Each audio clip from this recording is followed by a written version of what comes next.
Thank you very much. Let me start by congratulating you all, assuming as I do that you participated in elections, some of you, and that you are elected, and also aware that some of you have been appointed to serve as ministers in the new administration. Congratulations.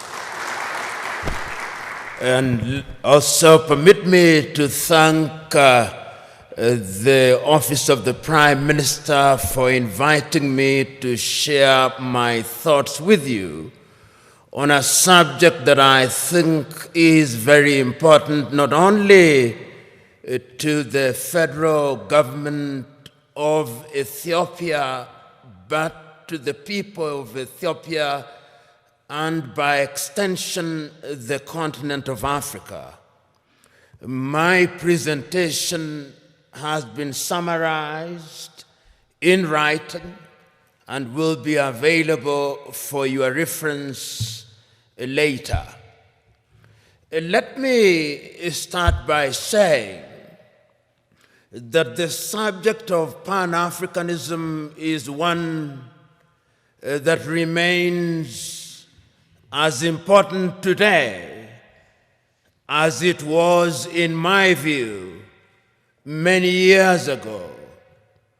Those of you who are familiar with the struggle for Pan-Africanism will remember its story, particularly through the activities of Africans in the diaspora.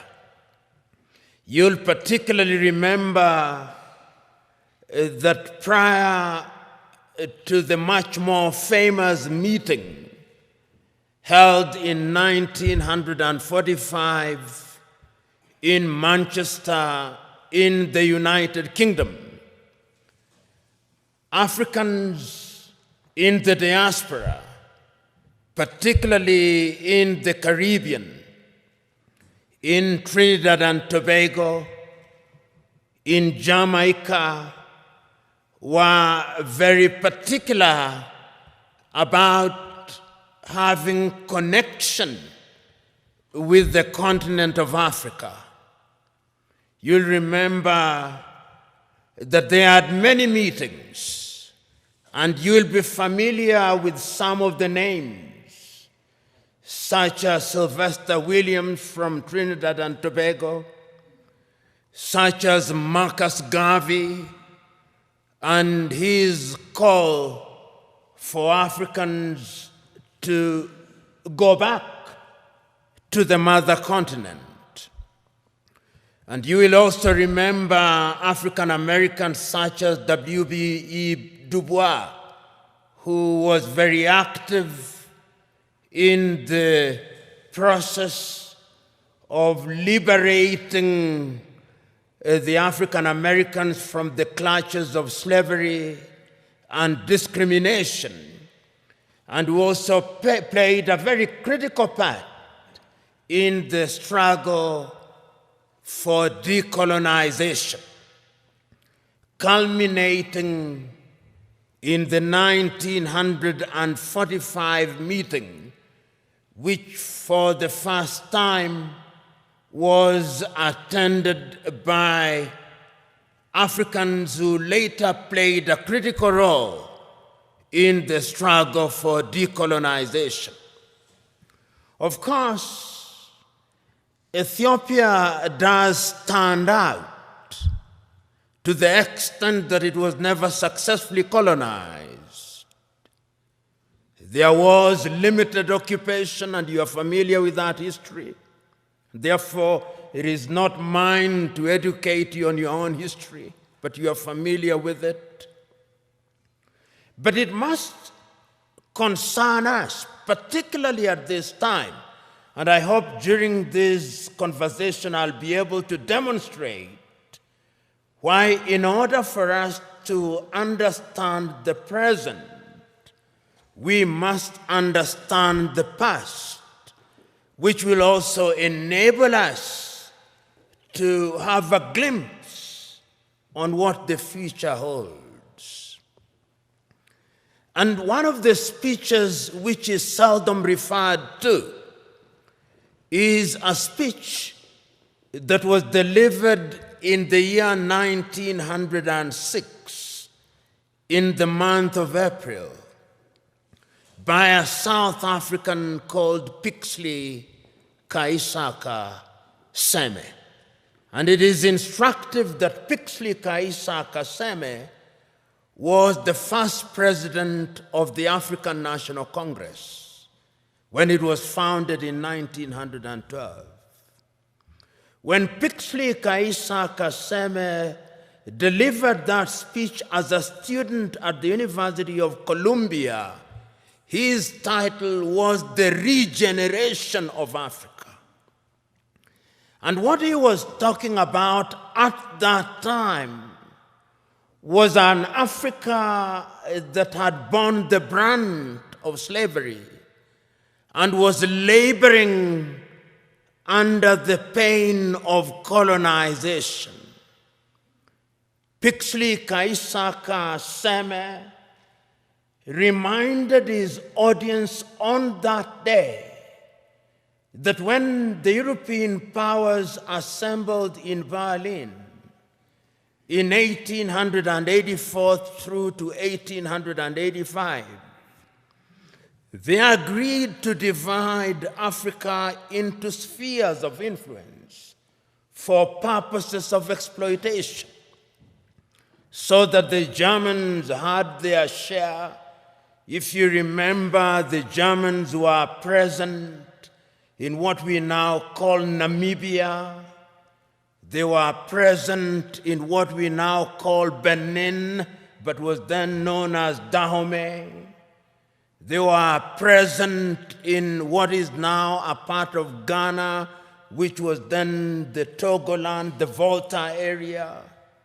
The Belgians were present in Rwanda and Urundi, and they were also present in what is now the Democratic Republic of Congo.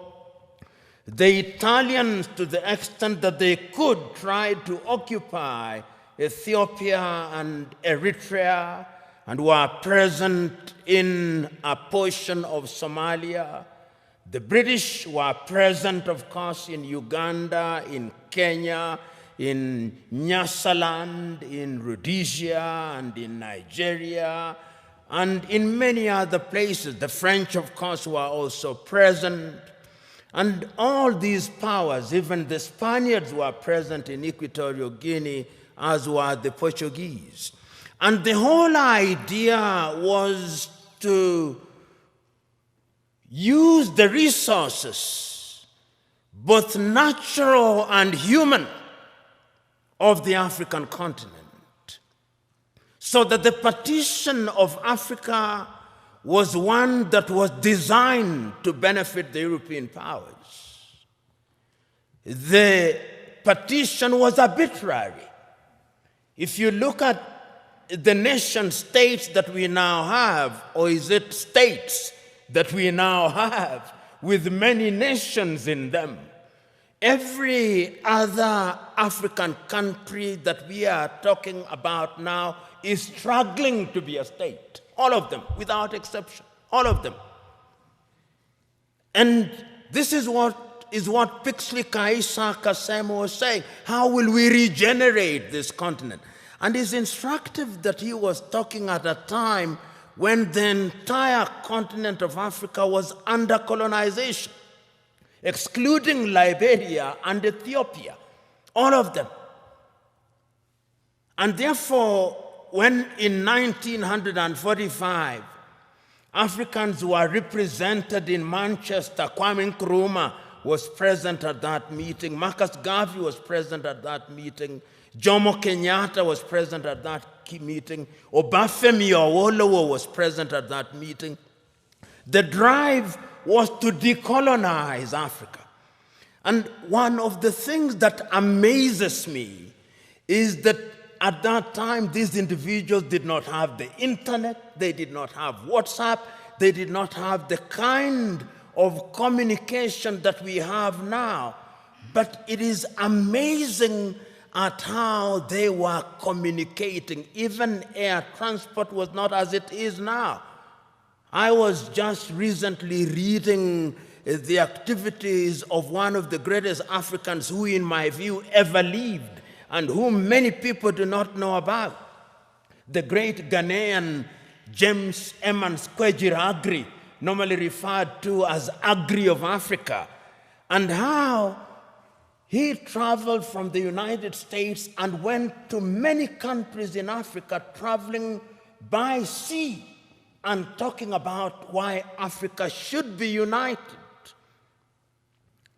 And that was Pan-Africanism, the Pan-African spirit at that time. Of course, we then went into the era of decolonization. And the spirit again was one which was consistent. You had people from the Caribbean participating in the struggle in that regard. You have people like W.B. Du Bois saying that Africa must be free. A little later, people like Martin Luther King Jr., and people like Malcolm X, talking of George Padmore, talking about how Africa should be liberated and we should work with people in the diaspora. And then the agitation was there that we must regain our independence. And famously in 1949, Ghana's Kwame Nkrumah is saying, "Seek ye first the political kingdom, and the rest will be given unto you." And I dare say that the rest has never been given to us. And even if it is coming too slowly. But it is instructive that at that time, the spirit was about the continent of Africa. We were conscious, the leaders were conscious, that Africa decolonized without unity would remain weak. And of course, Africa is weak. The weakest continent on earth is this continent in which we are, our continent. So the struggle for independence was everywhere across the world, across the continent of Africa. So when on the 6th day of March, Ghana regained her independence as Ghana, it was then Gold Coast. I think the most eloquent and the most passionate warrior for Pan-Africanism was Nkrumah. He said on that day, and again later, that the independence of Ghana means nothing if the rest of Africa is not free. And he meant it. Because when Ghana regained independence in 1957, 1 year later, Guinea regained her independence.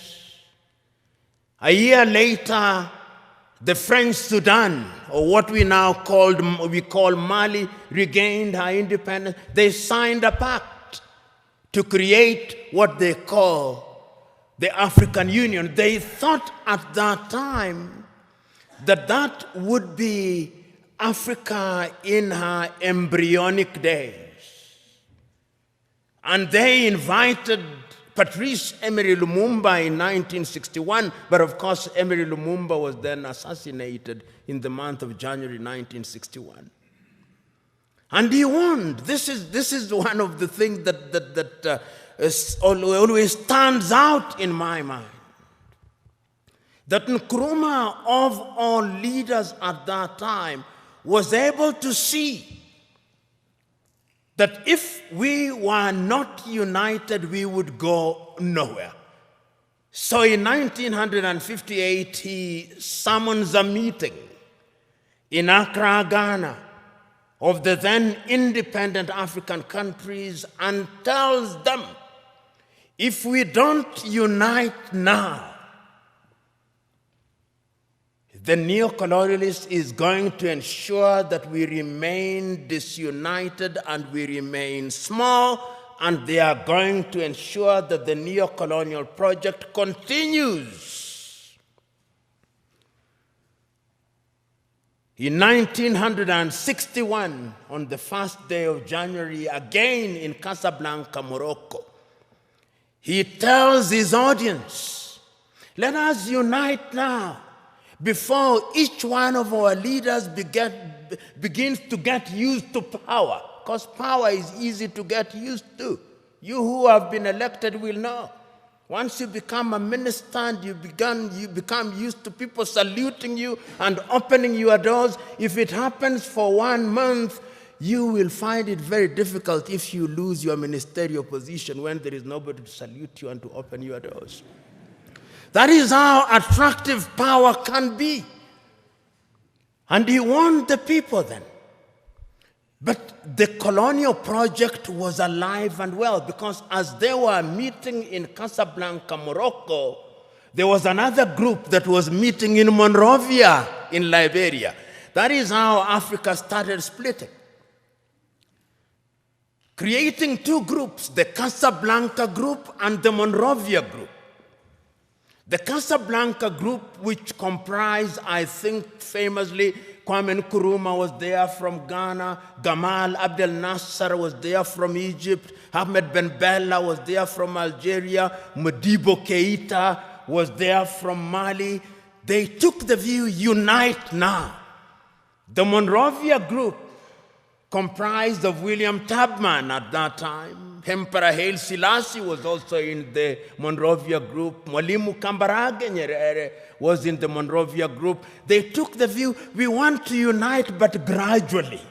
Let it be gradual. So that when Emperor Haile Selassie of Ethiopia convenes a meeting in Addis Ababa on the 23rd through to the 25th day of May 1963, there are two groups already. The Pan-African agenda is already being watered down. There is the Casablanca group and there is the Monrovia group. And the creation of the OAU was a victory for the Monrovia group. And I want you to, there were 32 heads of states and government who met in Addis Ababa, Ethiopia on the 23rd through to the 25th day of May, the year 1963.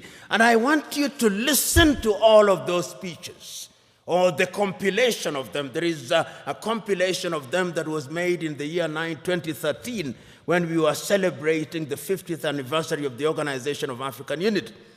And listen to all the speeches, and I pick out a speech from the leader of Central African Republic, David Dacko. David says, Central African Republic is so small that if we are not a part of an African Union, the French will come again. And they have come again. Mwalimu Nyerere of Tanzania says, we are not here in order to remind ourselves of how important unity is. We are here to talk about the unity of Africa. The host, Emperor Haile Selassie of Ethiopia, says, it is important for us to realize that we must make sacrifice for the future, because a disunited Africa will never realize our potential. But the most passionate speech again was that of Kwame Nkrumah. He tells them, let us not live here without one government, without one army, without one currency, and without having chosen a capital. And I propose that the capital of the new Africa either be located in Bangui in Central African Republic, or Leopoldville, now Kinshasa, in the Democratic Republic of Congo. But I'm open to any other suggestion. And let us live here once we have put together a council of foreign ministers in order to begin to work towards an African Union. That is Kwame Nkrumah. Nobody listened to him. We ended up with the OAU. And the story of the OAU can be told and retold. Some say that it was a toothless bulldog. Others say that it was not even a dog. But whatever it was, it cannot be denied that it made a contribution to the process of decolonization of the continent in many ways, complete with the establishment of the liberation unit of it, which was headquartered in Dar es Salaam in the United Republic of Tanzania, which was spearheaded the decolonization of quite a number of countries at that time.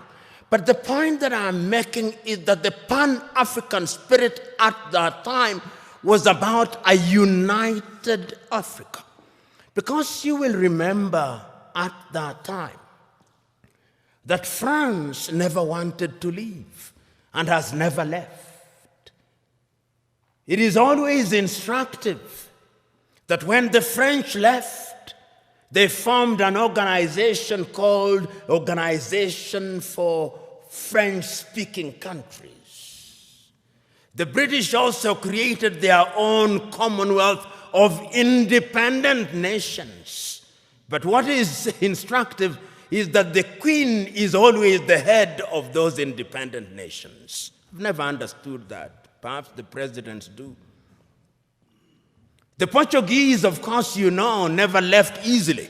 Until 1980, when I was an adult, they were still fighting in Mozambique, in Cape Verde, in Guinea-Bissau, in Angola, and in Mozambique. The apartheid regime, of course, only left in 1994, and I wonder whether they have left. That is Africa for you. So that the fears of Kwame Nkrumah that if you are not united, we would have problems, started haunting us. He said that if we are not united in the Pan-African spirit, what is going to happen is that the imperialists is going to control us. They are going to emphasize our ethnic differences. And they are going to ensure that we begin fighting amongst one another. And as we do so, they are going to exploit us. And they started. In January 1961, they assassinated Patrice Emery Lumumba, and Congo has never been the same again. In 1963, they assassinated Sylvanus Olympio in Togo, and Togo has never been the same again. Then there were coup d'etats. Kwame Nkrumah himself, in 1966, eliminated via coup d'etat, all his writings, all his speeches banned, never to be read, never to be listened to until 1972, when Ignatius Kutu Acheampong rehabilitated him. Ahmed Ben Bella in Algeria, gone. In Nigeria, Nnamdi Azikiwe and Abubakar Tafawa Balewa, gone. In Mali, Modibo Keita, gone. In Chad, everywhere, coup d'etats. Here in Ethiopia, 1974, if I'm not wrong, coup d'etat and the emergence of the Deg regime. In East Africa, Uganda, coup d'etat, mutinies in Kenya, Uganda, Tanzania in 1971. All orchestrated because we were disunited and we were weak. The predictions of our forefathers and founding mothers that disunited we would remain weak came true. That is the history of it.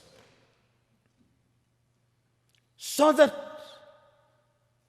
today, when we talk about the African continent and we talk about Pan-Africanism, we must understand it in the context of that history.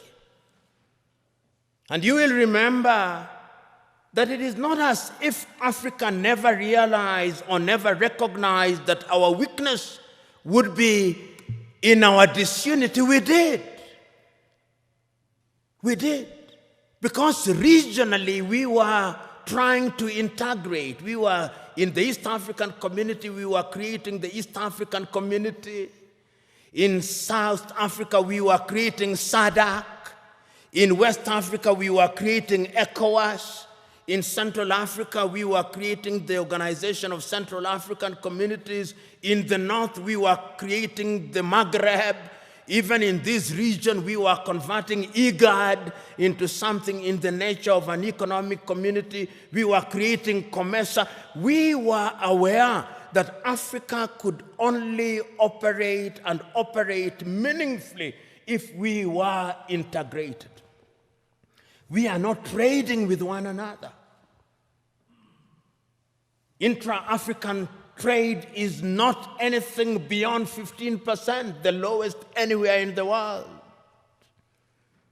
If you look at all our sectors and look at them, look at our agriculture, almost all African countries are net food importers. There is not a single African country that is in meaningful technology. Not a single African country produces a mobile phone. Yet the single most important ingredient in mobile telephony is to be found in the Democratic Republic of Congo.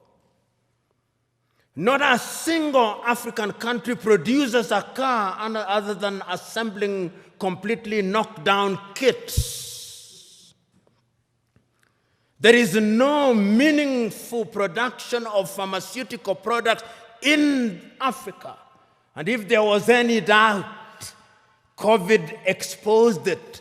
All African countries, the 55 of them, are waiting to either receive Sinovac from China, Sputnik from Russia, AstraZeneca, Johnson or Moderna. And we don't even know what they are because our bureaus of standardization don't know. If you ask the Ethiopian Bureau of Standards what they are asking us to be injected with, they do not know. They just believe it is a vaccine because the Americans have said so or because the Chinese have said so. Africa is weak. So that even this magnificent edifice, I suspect, has not been erected by Ethiopian engineers. When I see the signage in Chinese, I suspect it is the Chinese. That is how weak we are. That is the reality of our mother continent. It is because we are politically weak, we are economically weak, socially we are disorganized, culturally and spiritually we are confused. That is the continent in which we are today. And the question, therefore, what would we do continentally in terms of trade? In 1980, under the Lagos Plan of Action, and some of you have been ambassadors, some of you are now serving cabinet ministers, you will grapple with this on a daily basis. Under the Lagos Plan of Action, Africa sat down in Lagos and said, we are going to improve trade amongst ourselves. 1980, Lagos Plan of Action. Did we do it? No, we did not do it. We did not do it because the European Union was instead engaging us under the African Caribbean, the Lomé Convention of 1975, or the Cotonou Convention of 2000. Africa remains the only continent which is described as Anglophone. So in Kenya or Uganda, where possibly only 20% speak the English language, we are Anglophone. In French, former French colonies, they are Francophone. In former Portuguese colonies, they are Lusophone. In some Arab countries, they are Arabophone. That is who we are. So, when the OAU met in 2013, they asked the question, what happened to the Pan-African spirit?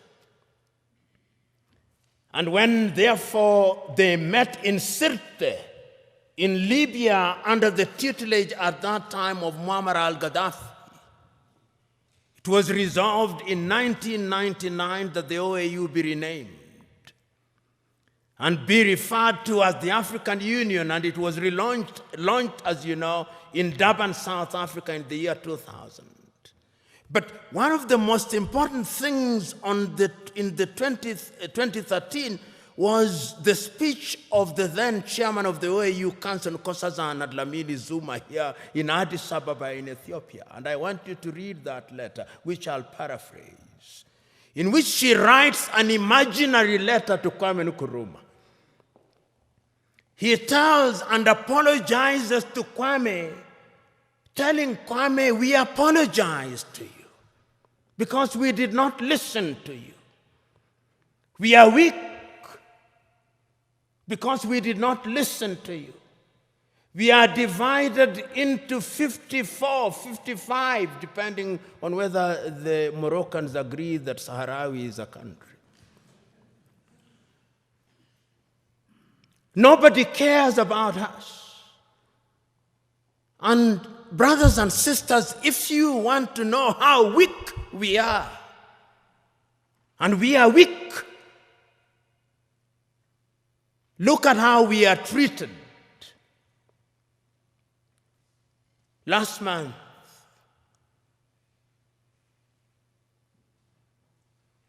the world met in New York. The General Assembly.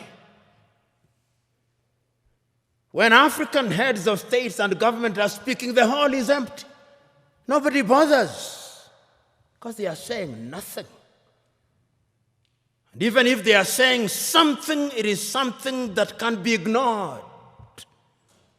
Compare when an African head of state and government is speaking and when the Prime Minister of Little Israel is speaking. They will listen because we are weak and disunited.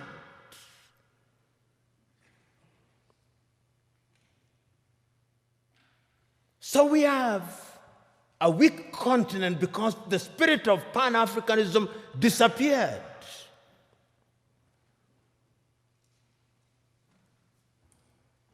So the question that we can ask, what is the state of Pan-Africanism as we speak today? The African Union, which is weak, says the right things and does the wrong things 9 out of 10 times.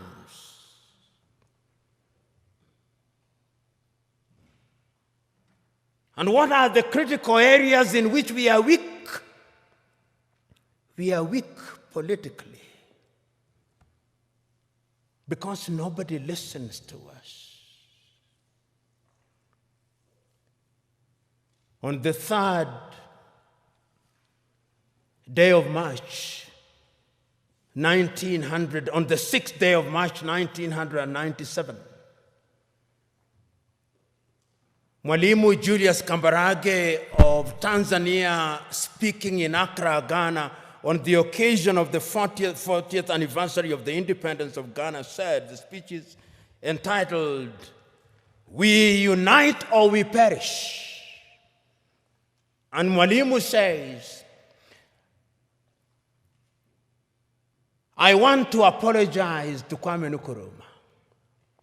Those of us who believed in gradualism were wrong. Nkrumah was right. But Nkrumah also did not appreciate the level of suspicion that existed amongst the leaders at that time. Our generation, he says, fought for the liberation of Africa It is the duty of the new generation to carry the torch forward, he says in his plea. He says that I do not believe that the tribe can be the basis of mobilization in Africa. And he said that as I travel along across the world, people do not care about our Tanzanianness or our Ghanaianness or our Kenyanness or our Ethiopianness. In their eyes, we are all Africans. And perhaps that is what we should use as the building block in order to talk about African unity. But we are not being naive about that unity. Because sometimes when we talk about Pan Africanism and about African unity, people think we are being too simplistic about it. No, it is not being simplistic and being naive. It is recognizing that as long as we remain the way we are, then Africa in the next 25 years will be recolonized. You know, what is the state of Africa as I speak now? What is the state of your continent as we speak now? Because of our disunity. Because when we are disunited, then it is good for Europe and America. And China progressively. Look at the state of your continent as I speak. Conflicts of one kind or another. I'll name the countries just for you to know how bad it is, because that is how it is. Go to northern Mozambique. The gas that is there cannot be produced because there is conflict. Northern Mozambique. Go to Somalia. Conflict. Here in your motherland, conflict. Go to South Sudan, conflict. Go to Sudan, conflict. Go to Libya, conflict. Go to Central African Republic, conflict. Go to the Democratic Republic of Congo, conflict. Go to Burkina Faso, conflict.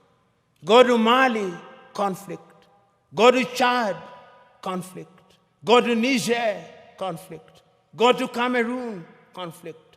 Go to Nigeria, conflict. Do I go on? That is the state of the continent.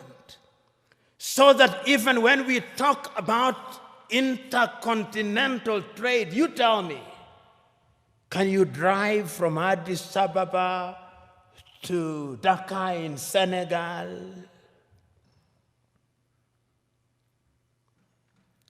Unless you are Daredevil himself. Which group will not kidnap or ambush you?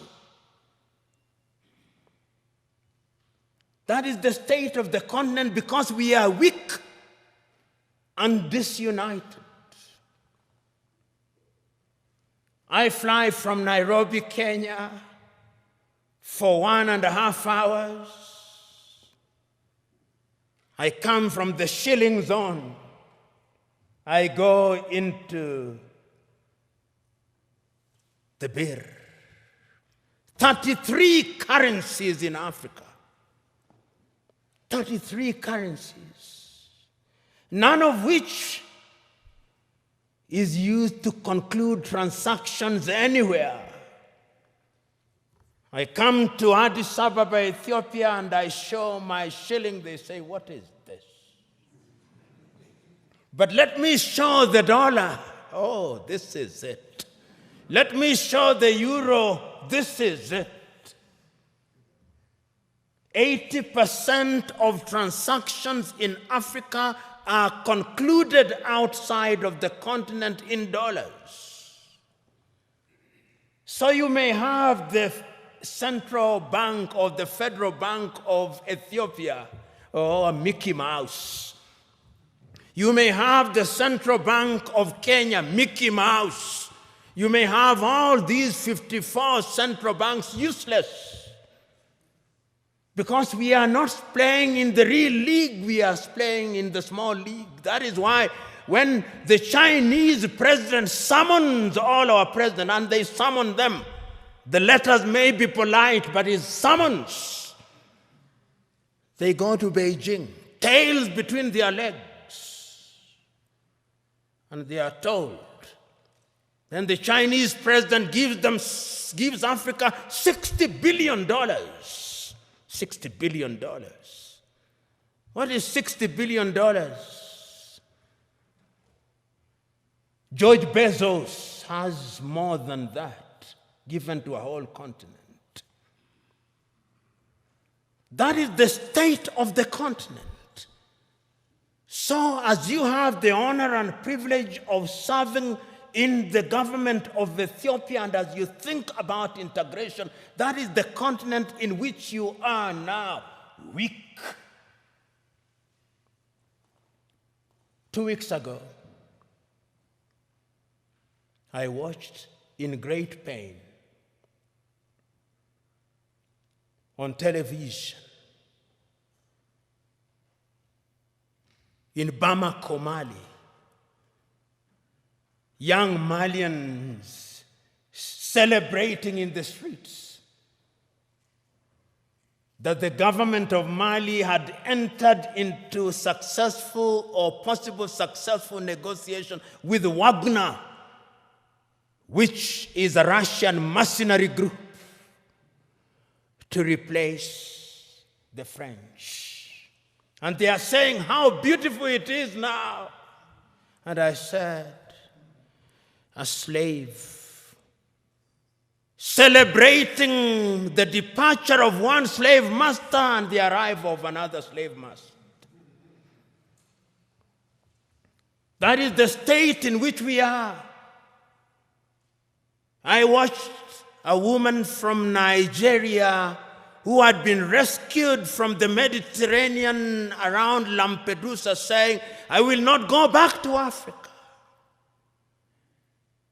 Even if I die in the Mediterranean, I'll try again and again. What is it that can make a human being say that I do not want to go back to my home? Because the natural instinct of a human being should be that you want to go home. It's because we are weak. So we are invited to Beijing. Then we are invited to Tokyo, the Japanese African Conference. Then we are invited to Europe. Then we are invited to the United States. And lately, even the Arabs invite us because we are weak. That is Africa now. But let me conclude by looking at Africa in the future. What is the state of Pan Africanism?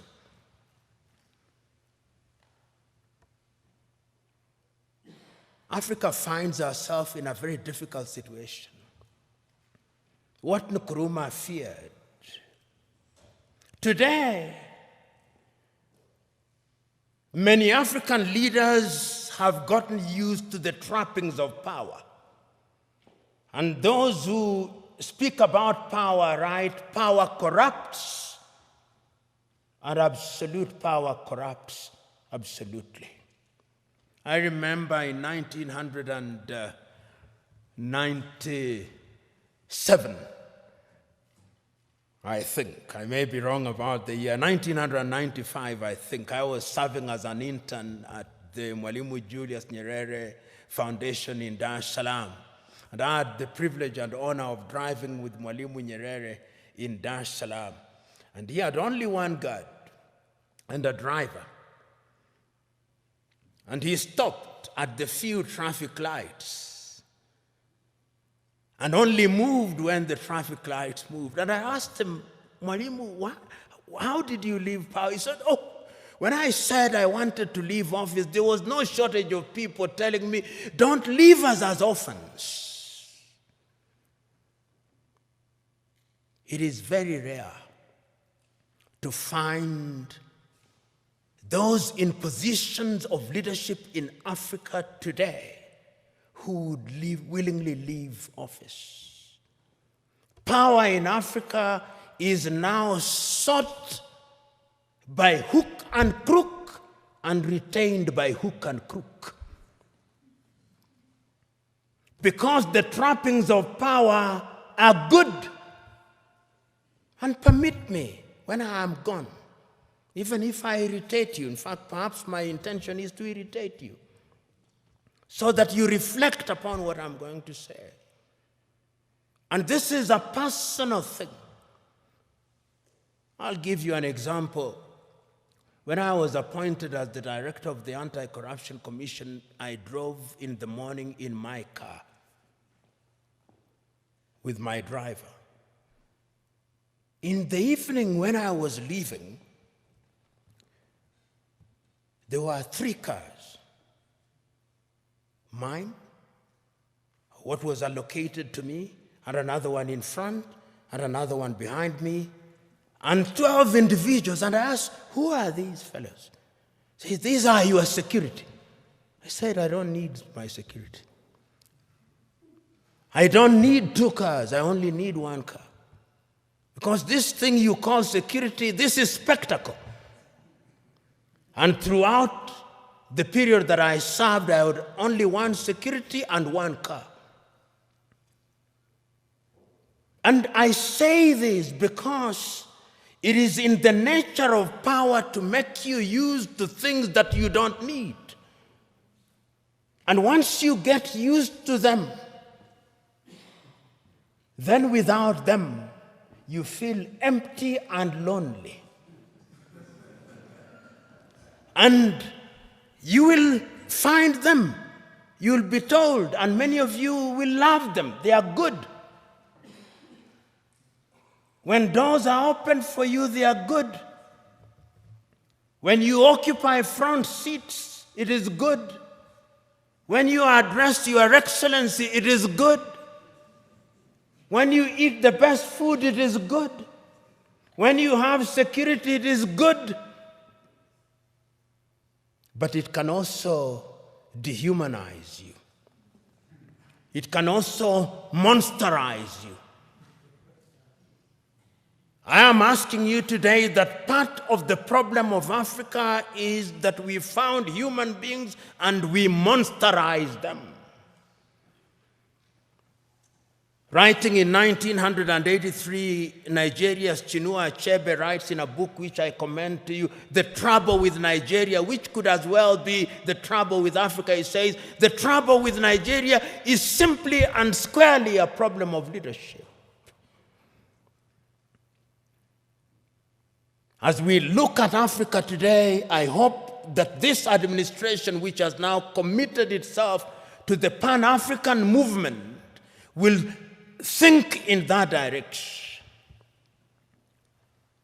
And this brings me to what I think should be contemporary Pan-Africanism. If you look at the Treaty of the East African Community, the Treaty of the East African Community says that there shall first be a common market, then a common currency, and political federation, which ought to have happened in the year 2010. East Africa Community should have had its first president in 2010. That is now 21 years, 10 years later, there is no such thing. In ECOWAS, it ought to have been the same. In SADC, it ought to have been the same. I hope that with your population of 120 million, because Ethiopia is an economic powerhouse potentially.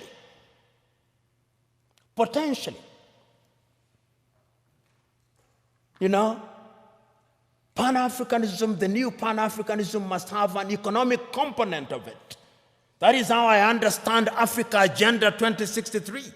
Africa Agenda 2063 says that by the year 2063, Africa will have pulled up her people into a middle-level economy on 7 pillars, economically, politically, and otherwise. And the Africa Continental Free Trade Area suggests to me that we'll have broken all the tariff and non-tariff barriers. Will we be able to achieve those in the spirit of new Pan Africanism? Will we have one currency? Will we have one passport? We have already said so under the Kigali Agreement that we are going to have one passport. Will we have one telephone code? We have 55 telephone codes.